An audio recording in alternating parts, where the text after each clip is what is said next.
तो government job में क्या स्कोप है आफ्टर बीटेक? देखिए, जॉब एक तरह से 3 टाइप की हो जाती हैं, सेंटर की,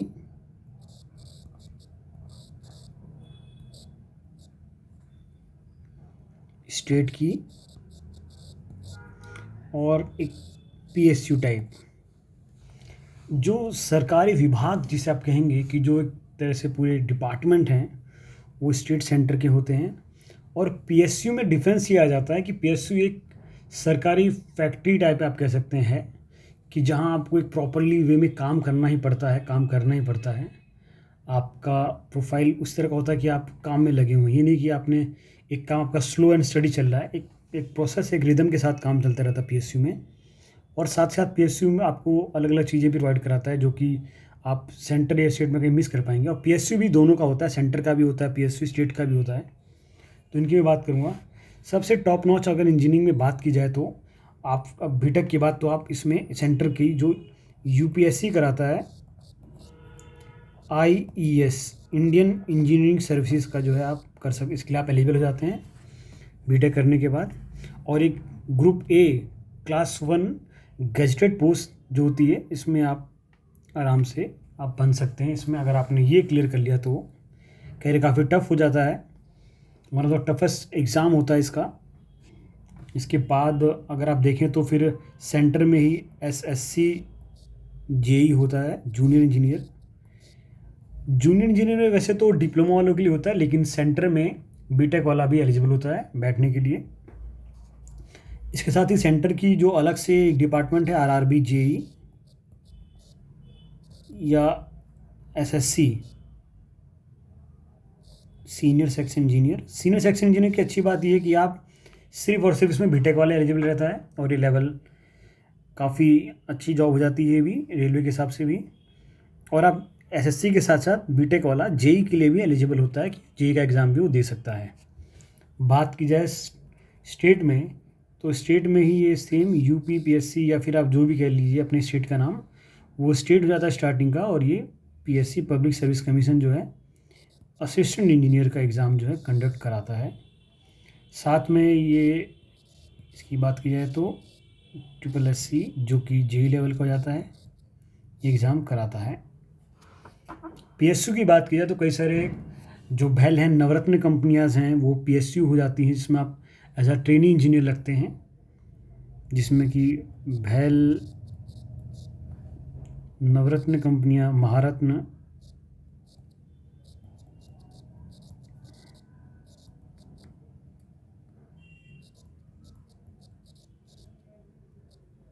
इसके अंडर आती हैं। ये सेंटर की हो जाती हैं।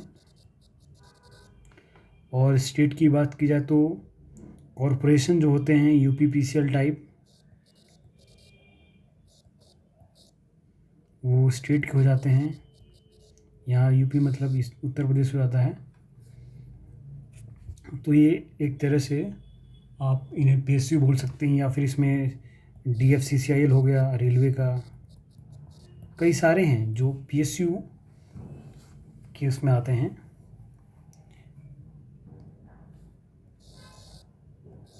देखिए, अगर टॉप नॉच बात की जाए तो आपकी जो डिग्री है वो ए की होती है। आप ए के लिए जो होती है बीटेक की डिग्री होती है,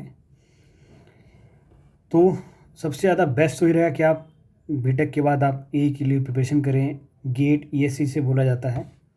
इसमें गेट के थ्रू एग्ज़ाम होते हैं पीएसयू में, तो ये आप करें तो ज़्यादा बेस्ट रहेगा आपके लिए, आपकी करियर ग्रोथ के लिए भी। बाकी अगर आप जेई भी करते हैं, जहाँ पे ज़्यादा चांस होते हैं आपके एग्ज़ाम क्वालिफाई करने के, तो आप उसकी भी कर सकते हैं साथ के साथ, कोई इसमें बुराई नहीं है। आप एक समय के बाद आपका प्रमोशन हो जाता है यहीं पर। सबसे पहले अगर बात की जाए तो जो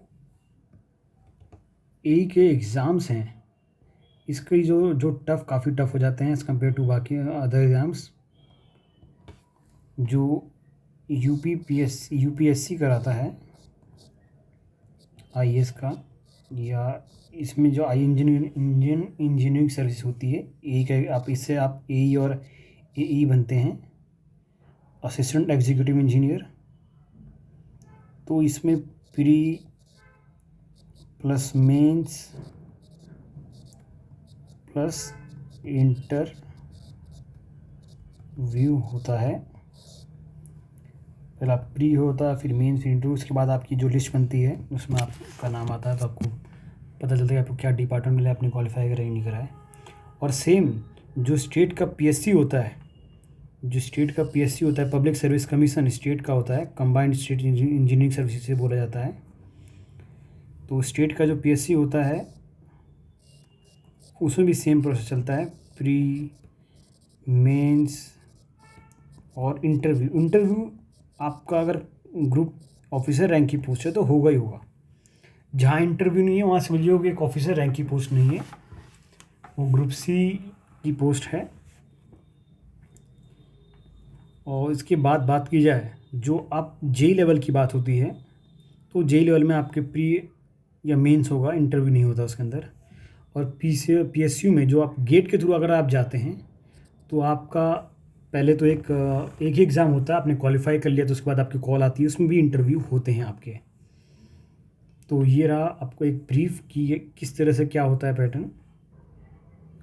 अब सबसे पहले अगर बात की जाए सेंटर की, अगर आपने सेंटर में आपने यूपीएससी में अगर आप करते हैं यूनियन पब्लिक सर्विस कमीशन,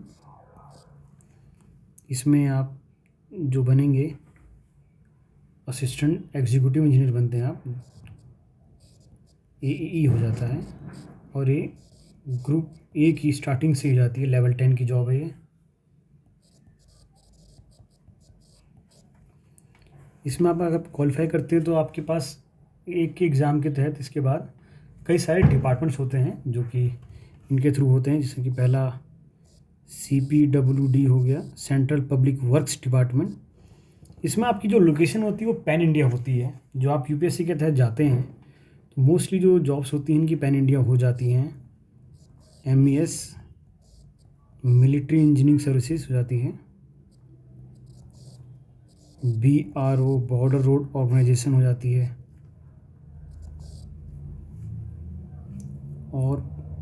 और भी कई सारी सेंट्रल रोड ऑर्गेनाइजेशन हो जाती है, सेंट्रल इंजीनियरिंग रोड हो जाती है, सेंट्रल वाटर इंजीनियरिंग हो जाती है। पहले इंडियन रेलवे भी अपना एग्ज़ाम अपनी जो ऑफिसर होते थे उनके इंजीनियरिंग के, वो इसी से लेता था, लेकिन अब उसने अपने वैकेंसीज़ को विड्रॉल कर लिया है इसमें से, और वो जो भी इंजीनियरिंग पोस्ट थी उसने उसे हटाकर मैनेजर पोस्ट कर दिया है। तो जिनका रिक्रूटमेंट वो यूपीएससी सिविल सर्विस के थ्रू जो होती है उसमें के तहत लेगा, उसने अपना नया कैडर बना दिया है, IRMS Indian railway management service. पहले उसमें सिविल वाले, मैकेनिकल वाले और इलेक्ट्रिकल वाले तीनों के अलग अलग कैडर बना हुआ था। जैसे Indian railway service of engineer होता था सिविल के लिए, और Indian railway service of mechanical engineer होता था मैकेनिकल वालों के लिए, इस तरह इलेक्ट्रिकल था। लेकिन अब उसमें जो पोस्ट हैं इंजीनियर्स की वो ग्रुप ए से विड्रॉल कर दी गई हैं। तो इसमें आप बनते ही आप एक गैजेट ऑफिसर होते हैं और आपके पास काफ़ी ग्रोथ होती है, काफ़ी पावर्स हो जाती हैं, अथॉरिटी हो जाती है। इसके बाद बात की जाए अगर स्टेट की, स्टेट पीएससी जो होता है उसमें आप AE बनते हैं, मतलब लगभग सैलरी वगैरह सब कुछ सेम है, पर उसे ग्रुप B में रखा गया है। वो भी एक गैजेट ऑफिसर ही होता है और उसकी लेवल भी लेवल 10 की जॉब ही है, ऐसा कोई डिफरेंस नहीं है। प्रमोशन भी ऑलमोस्ट सबके सेम है, कुछ ऐसा नहीं है, बस आप स्टेट में हैं, आपकी पैन इंडिया लोकेशन नहीं रहेगी, ये अच्छी बात है आपके लिए।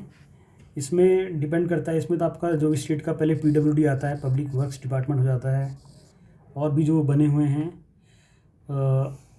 जो स्टेट के होते हैं, जैसे इरिगेशन हो गया, इरिगेशन डिपार्टमेंट हो गया, माइनर इरिगेशन हो गया,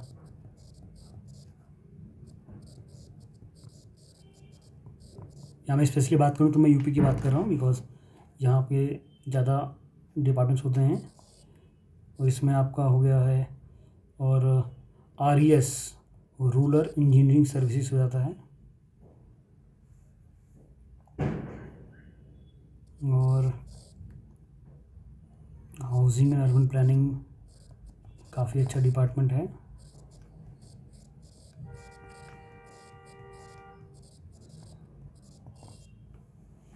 तो इसमें आप यही बनेंगे, भी सेम है बस। और इसके बाद आपका जो नेक्स्ट प्रमोशन होगा यही के बाद, वो भी एक्शन का होता है, इसमें भी एक्शन का ही पोस्ट होती है, ऐसा कोई फर्दर डिफरेंस नहीं है। इसके बाद अगर बात की जाए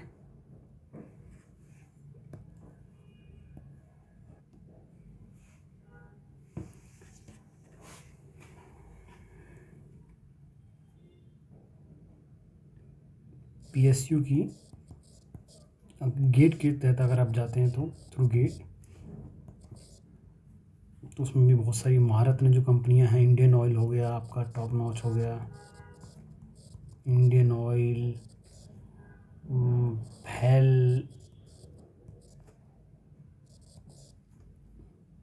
और BEL, Bharat electrical limited, Bharat heavy electronics limited, ये जितनी वहाँ महारत्न या नवरत्न कंपनीज होती हैं सब इसके अंदर, ये कंपनीज जो होती हैं सब इसके अंदर आती हैं। और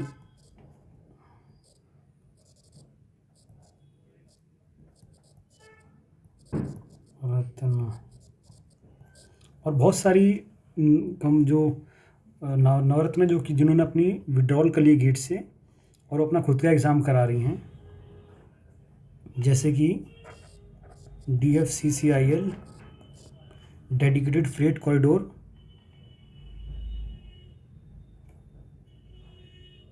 कॉरपोरेशन लिमिटेड, ये रेलवे का PSU है।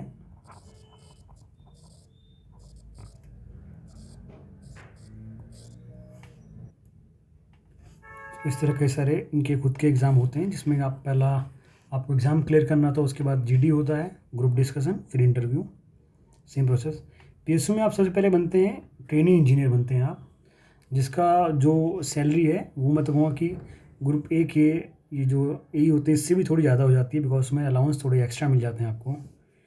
तो ये है आपका प्रोसेस है, ये आपके 3 जो हैं आपके जो हो गए, आप सिविल के बाद गवर्नमेंट जॉब में एक छोटा सा ब्रीफ हो गया। इसके बाद मैं बात करूँगा आप प्राइवेट जॉब में, कि प्राइवेट जॉब में क्या क्या स्किल्स आपको रिक्वायर्ड होंगे, आप कैसे जॉब मिलेगी, क्या एक्सपेक्ट कर सकते हैं सैलरी, और क्या क्या करियर ग्रोथ के चांसेस रहते हैं, उसके बारे में बात की जाएगी। तब तक के लिए धन्यवाद।